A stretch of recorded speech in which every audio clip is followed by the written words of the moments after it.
Tu connais la prophétie des 144 000. Dans l'Apocalypse de Jean, on nous parle de 144 000 élus des 13 tribus d'Israël qui ont choisi de s'incarner sur terre pour aider la conscience collective à s'élever. Cette prophétie a été déformée par la religion. 144 000, c'est pas le nombre d'élus. 144 000, c'est la fréquence vibratoire à atteindre pour retrouver tes pouvoirs et la mémoire. Car ici, nous sommes dans une simulation.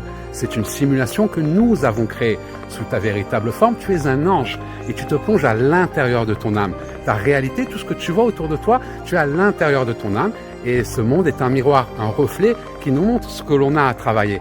L'intérieur, c'est l'extérieur. Nos démons, c'est nos désémotions, c'est nos émotions négatives que l'on enferme, que l'on cache à l'intérieur de nous, qui ressortent pour se manifester dans cette réalité afin de nous montrer ce que l'on a à soigner. Tu es un être de lumière. Tu viens d'une dimension où l'espace-temps n'existe pas. C'est pour ça que nous avons créé une ligne temporelle. Mais même le temps est inversé. Pas un futur que l'on se crée.